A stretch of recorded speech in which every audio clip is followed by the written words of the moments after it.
The laughter stopped mid-sentence. Not because the joke wasn't funny, but because something in Ryan Reynolds' eyes had changed. For 30 years, audiences had watched him command rooms with his razor-sharp wit. But sitting across from Jimmy Fallon, Ryan suddenly looked tired. Jimmy noticed it immediately. The practiced smile flickered, revealing something raw underneath. The studio audience began to sense that something had shifted in the room's energy. "Ryan," Jimmy said gently, leaning forward in his chair. "You okay there, buddy?" The question hung in the air like an invitation Ryan hadn't expected. For a split second, the mask slipped completely, and everyone in Studio 6B saw something they'd never seen before. Ryan Reynolds, without a punchline ready. It had started as Truth or Dare Celebrity Edition. Ryan had been crushing it as usual. When asked about his most embarrassing moment, he'd spun it into a hilarious story. When dared to do his worst Canadian accent, he'd had the audience rolling.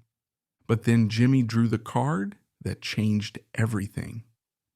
"All right, Ryan, here's your truth question," Jimmy had said, reading from the card with his typical enthusiasm.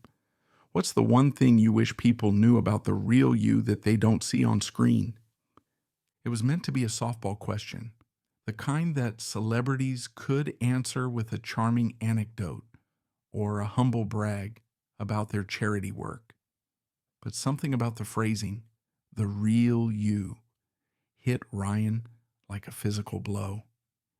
He opened his mouth to deliver what should have been an easy joke, but instead silence.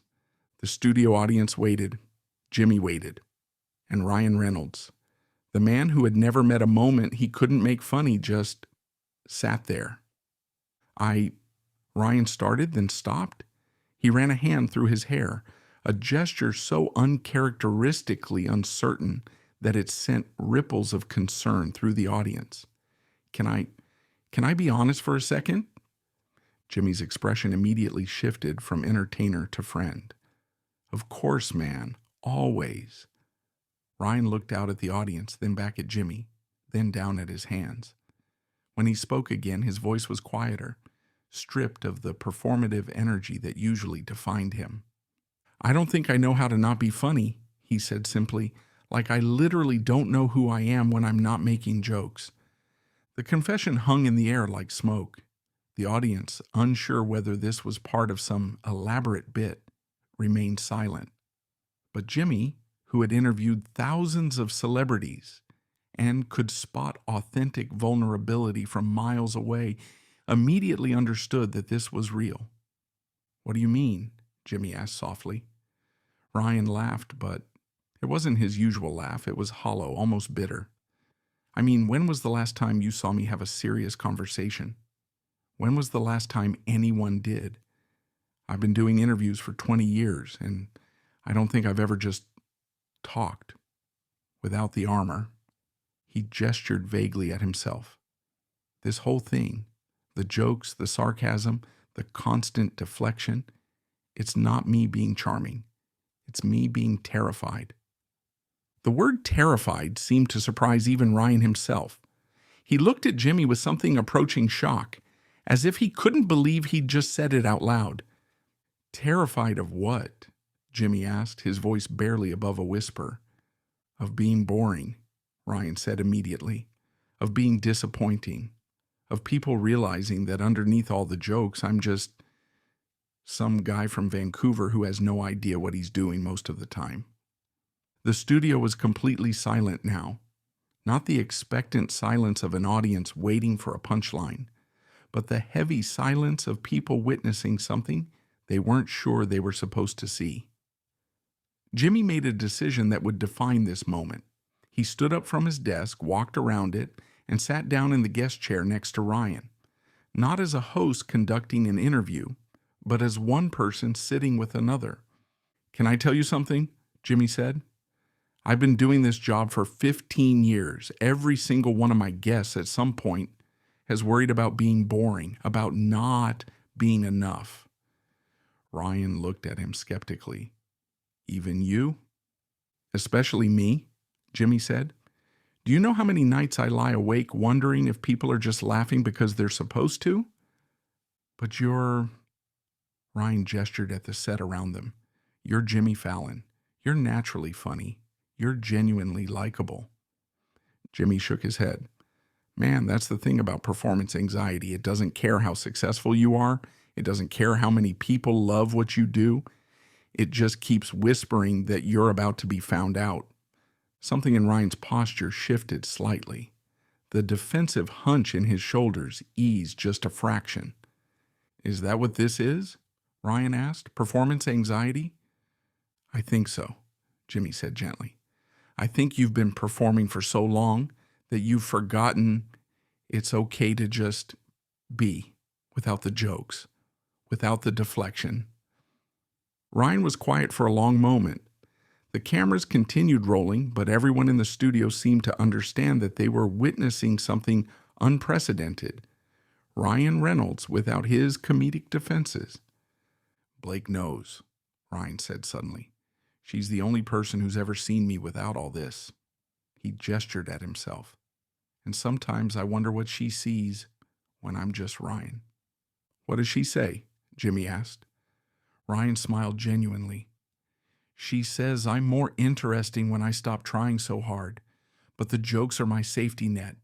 If people are laughing, they're not judging. Jimmy nodded slowly. But here's the thing, and this might sound crazy coming from someone whose job it is to be funny.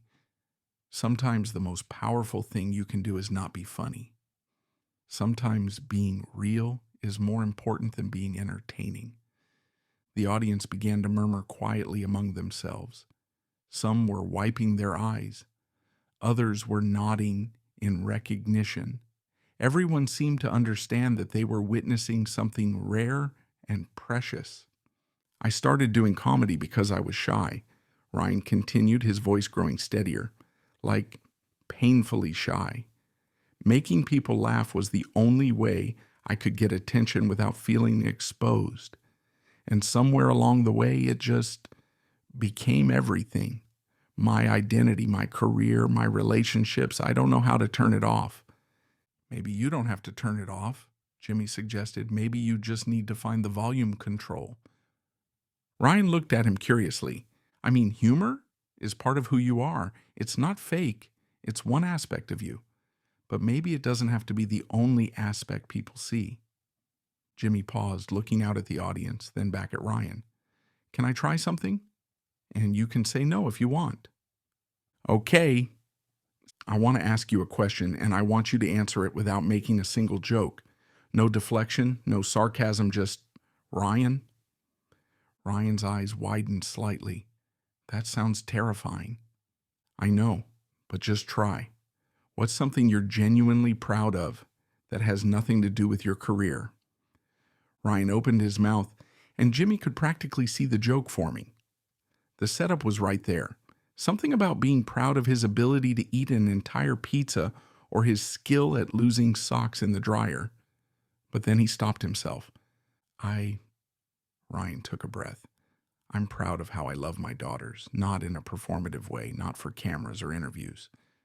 Just when it's just us and they're telling me about their day and I'm completely present with them, those moments when I'm not Ryan Reynolds the actor or Ryan Reynolds the comedian. I'm just dad. The studio was dead silent. Ryan continued, his voice growing more confident. And I'm proud that I can make Blake laugh, really laugh, not because I'm being clever, but because she thinks I'm genuinely funny. And I'm proud that I've learned to be quiet sometimes, to just listen, to be there for people without having to entertain them. As he spoke, Ryan seemed to grow taller in his chair. The defensive posture was melting away, replaced by something more solid, more grounded. Jimmy smiled. See? That wasn't so scary. Actually, Ryan said, it kind of was. But also good scary? Like scary in the way that jumping off a cliff into water is scary when you know you can swim. The audience erupted in applause, but it wasn't the polite television applause of a typical talk show. It was the sound of recognition, of appreciation for witnessing something real. Jimmy turned to address the audience directly. Ladies and gentlemen, what we just witnessed is incredibly brave. Ryan just showed us that vulnerability isn't weakness, it's courage. Ryan looked out at the audience, and for the first time his smile wasn't performative. It was grateful. "I want to say something to everyone watching," Ryan said, addressing the cameras directly. "If you're someone who feels like you have to be on all the time, like you have to entertain people to be worthy of their attention, you don't. You're enough just as you are. It took me 47 years and a very patient wife to learn that, but it's true." Jimmy reached over and shook Ryan's hand. "Thank you for being real with us tonight." "Thank you for making it safe to be real," Ryan replied. As the show went to commercial, the studio audience gave Ryan a standing ovation. But more importantly, dozens of people in that audience and millions watching at home felt a little less alone in their own struggles with authenticity and performance anxiety. 6 months later, Ryan Reynolds gave an interview where he didn't make a single joke. Instead, he talked openly about anxiety and performance pressure. The interview went viral for its honesty. Mental health organizations thanked him. Comedians shared their own struggles. Parents talked to their children about authenticity versus performance. The Tonight Show clip became one of the most watched segments in the show's history. Not because it was entertaining in the traditional sense, but because it was real. Because it showed millions that it's okay to put down the mask sometimes. Ryan still keeps his sense of humor, but now he also keeps his sense of self. And sometimes that's the most powerful performance of all.